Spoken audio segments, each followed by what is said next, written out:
একাডেমির নতুন একটি ভিডিওতে অনেক অনেক ওয়েলকাম। তোমরা দেখেছো গত ইন্টারভিউগুলোতে বিভিন্ন শ্রেণীর যেমন দ্বিতীয়, তৃতীয় এবং চতুর্থ শ্রেণীর বা পঞ্চম শ্রেণীর বিভিন্ন ধরনের কাম্য শিখন সামর্থ্যগুলো কিন্তু জিজ্ঞাসা করা হয়েছে। আর এই কাম্য শিখন সামর্থ্যগুলো কিন্তু সমস্তটাই প্রাথমিক শ্রেণীর বইগুলোতে দেওয়া রয়েছে। তো যাই হোক, আমি কিন্তু প্রত্যেকটা শ্রেণীর আলাদা আলাদা করে ভিডিও এবং তার পিডিএফ আমার টেলিগ্রামে দিয়ে দেবো। যারা যারা এখনও টেলিগ্রামে যুক্ত হওনি, টেলিগ্রামের লিঙ্ক কিন্তু এই ভিডিও ডেসক্রিপশনে দেওয়া থাকবে, অবশ্যই যুক্ত হয়ে যাবে। আর চলো আজকে আমরা দেখে নেব দ্বিতীয় শ্রেণীর কাম্য শিখন সামর্থ্যগুলো কী কী। এই ভিডিওটা কিন্তু খুব ছোটোই ভিডিও হবে, আশা করি তোমাদের ভালোই লাগবে। এবং যদি ভালো লাগে অবশ্যই লাইক করবে, চ্যানেলে নতুন হলে অবশ্যই সাবস্ক্রাইব করে দিয়ে যাবে। আর পরবর্তী কী ভিডিও নিতে চাও অবশ্যই কমেন্টে জানাবে। তো চলো আজকে প্রথম দ্বিতীয় শ্রেণীর কাম্য শিখন সামর্থ্য দিয়ে আমরা শুরু করব। তো দ্বিতীয় শ্রেণীর কাম্য শিখন সামর্থ্য যেগুলো তুলে দেওয়া হয়েছে সেগুলো হলো, 1 নম্বর হচ্ছে দেশপ্রেম ও জাতীয় চেতনা, অর্থাৎ শিক্ষার্থীরা দেশের প্রতি শ্রদ্ধাশীল হবে এবং জাতীয় প্রতীকগুলি চিনবে। ঠিক আছে। আচ্ছা, এর দক্ষতা ভারতের জাতীয় পতাকা, জাতীয় সঙ্গীত এবং অন্যান্য জাতীয় প্রতীক যেগুলো রয়েছে সেগুলো শনাক্ত করা ও সম্মান জানানো। তারপরে 2 নম্বর হচ্ছে স্বাস্থ্যবিধি ও ব্যক্তিগত পরিচ্ছন্নতা, অর্থাৎ শিক্ষার্থীরা নিজেদের শরীর সুস্থ ও পরিষ্কার রাখার নিয়মগুলো জানবে।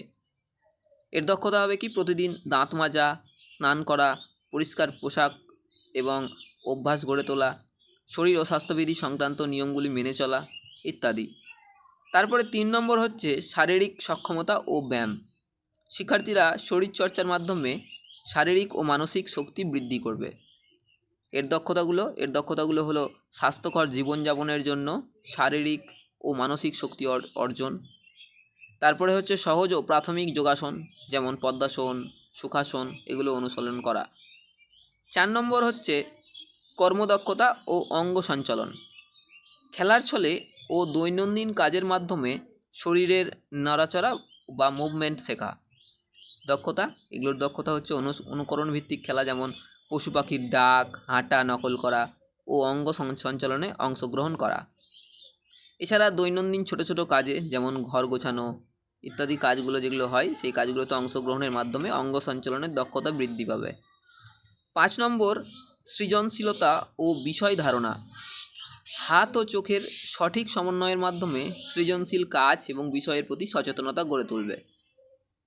যেমন হতে পারে ছবি আঁকা, খেলাধুলা ইত্যাদি।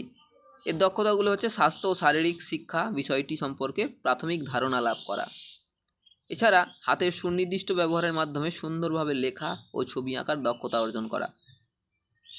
ঠিক আছে, এই জিনিসগুলো কি করতে হবে, এই জিনিসগুলো এই শিখন সামর্থ্যগুলো অর্জনের জন্য শিক্ষার্থীদের নিয়মিত খেলাধুলা, ড্রয়িং এবং স্বাস্থ্য সচেতনতামূলক গল্প বলা যেতে পারে। এগুলো কিন্তু এটা কিন্তু শেষেরটা শিক্ষকদের জন্য, শিক্ষকরা এইভাবে কিন্তু চাইলে করতে পারে। তো যাই হোক, এই ছিল আজকে দ্বিতীয় শ্রেণীর কাম্য শিখন সামর্থ্য। তো এর পরের দিন আমরা আবার পরবর্তী শ্রেণীগুলোর কাম্য শিখন সামর্থ্য নিয়ে আসবো এবং প্রত্যেকটা পিডিএফ কিন্তু আমার টেলিগ্রাম চ্যানেলে কিন্তু পেয়ে যাবে। অতএব যারা টেলিগ্রাম চ্যানেলে এখনও যুক্ত হওনি তারা কিন্তু টেলিগ্রামে অবশ্যই যুক্ত হবে। টেলিগ্রামের লিঙ্ক কিন্তু এই ভিডিও ডেসক্রিপশনে দিয়ে দেবো। তো আশা করছি সকলে নিজের প্রস্তুতি চালিয়ে যাও। আর সামনে কিন্তু কোচবিহার যারা রয়েছে, কোচবিহার জেলা থেকে যারা দেখছো, তাদের জন্য অনেক অনেক শুভ কামনা রইল। তোমাদের ইন্টারভিউ ভালো হোক।